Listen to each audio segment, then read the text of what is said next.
Le numéro d'Anthropologie, Société, Reconnaissance et Stratégie médiatique est un numéro que j'ai co-dirigé avec mon collègue Mouloud Boukala de l'École des médias à l'UQAM.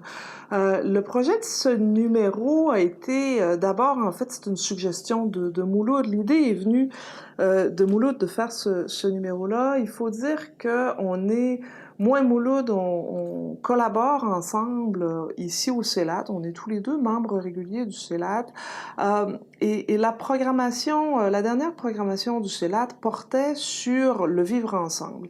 Et donc, en lien avec l'étude des formes et des modalités du vivre ensemble, on est nombreux à réfléchir ici collectivement autour des rapports entre minorités et majorités, autour des questions d'exclusion, d'intégration sociale. Et donc, évidemment, dans ce cadre-là, les questions qui touchent ou qui concernent la reconnaissance occupent une place centrale. Hein. C'est incontournable, la reconnaissance. Mais la reconnaissance est abordée sous des angles qui sont nombreux, variés, multiples.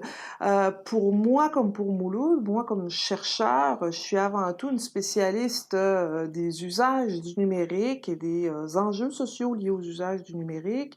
Mouloud, comme anthropologue, s'est beaucoup intéressé au film, à l'image, donc à la production de films d'images, mais également à d'autres médias.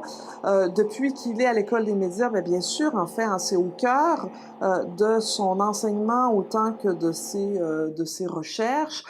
Donc, pour nous, la question de penser ensemble les enjeux de reconnaissance, les questions de reconnaissance avec les usages des médias et avec les stratégies médiatiques, ça coule de source. Hein, nos travaux se rejoignent autour de ce thème-là. Et donc, Mouloud m'a dit, tiens, si on proposait un numéro Anthropologie et Société sur ce thème-là. Au départ, on se disait médias et reconnaissance, et assez vite, en réfléchissant sur la façon dont on pouvait l'attraper ou l'aborder, hein, la question des stratégies médiatiques s'est imposée.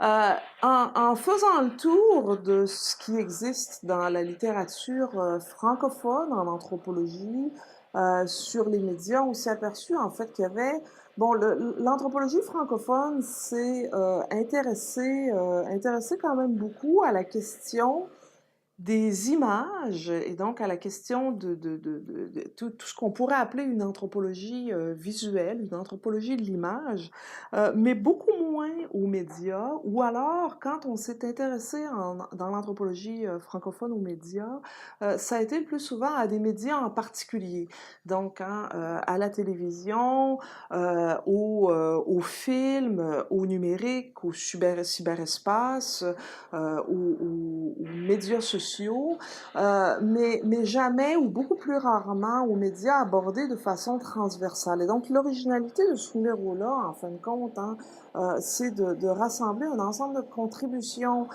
qui réfléchissent ou s'interrogent à des questions de reconnaissance en lien avec des stratégies médiatiques, mais de plusieurs médias et pas d'un média en particulier.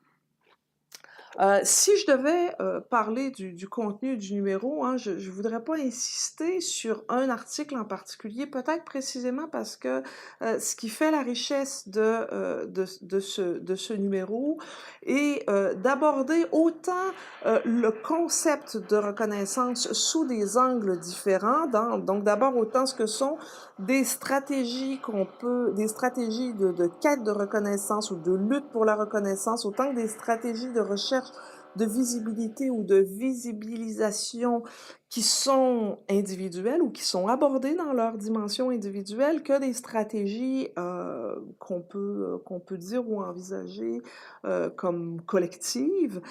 Mais aussi, en fait, hein, c'est pas que des stratégies, il y a des articles qui s'intéressent plutôt à des pratiques, hein, des pratiques qu'on peut pas forcément penser comme étant des stratégies, mais qui ont, desquelles découlent des enjeux importants en lien avec la reconnaissance, donc dont sont l'objet les individus ou ou les groupes.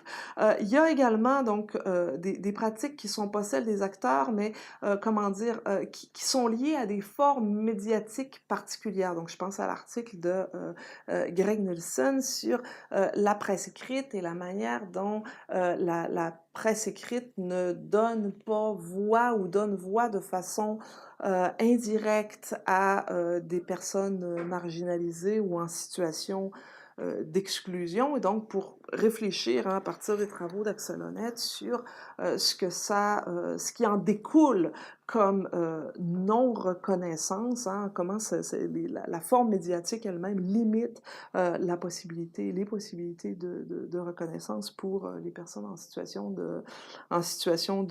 d'exclusion.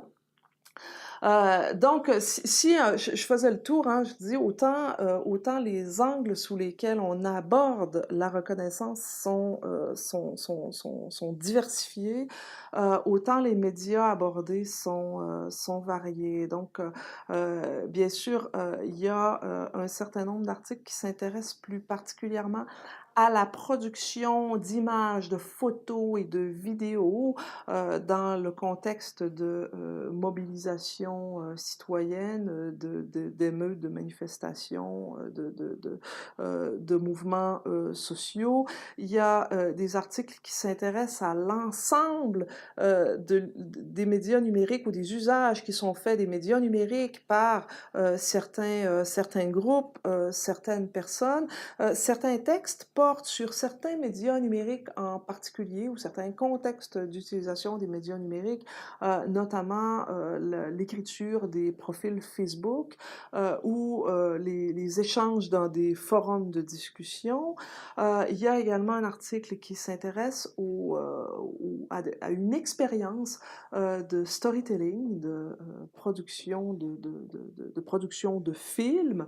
Il y a un article sur l'auto-représentation par la peinture et le dessin, un article sur la photographie, et donc hein, ce qui fait la spécificité de ce numéro, donc c'est autant la richesse des perspectives par lesquelles est abordée la reconnaissance que la diversité des médias qui sont étudiés.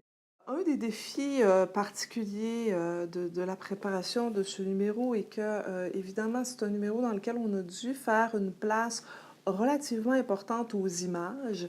On aurait bien aimé ou voulu en avoir un peu plus que ce qu'on a. Il y a évidemment des contraintes pratiques à la production d'un numéro, hein, autant pour des questions de droit d'auteur, d'autorisation de reproduction que de qualité des images qui font qu'on a dû, et avec les auteurs, hein, demander aux auteurs de faire une sélection donc des images qui sont présentées, mais c'est un numéro qui est, je pense, hein, assez abondamment illustré.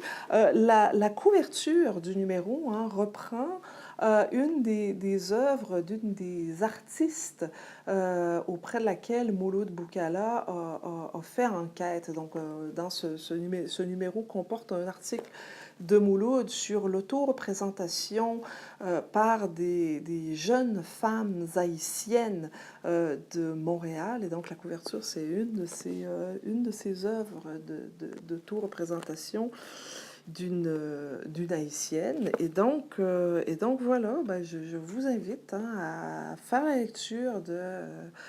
lecture de ce numéro, à le parcourir. Et bonne découverte!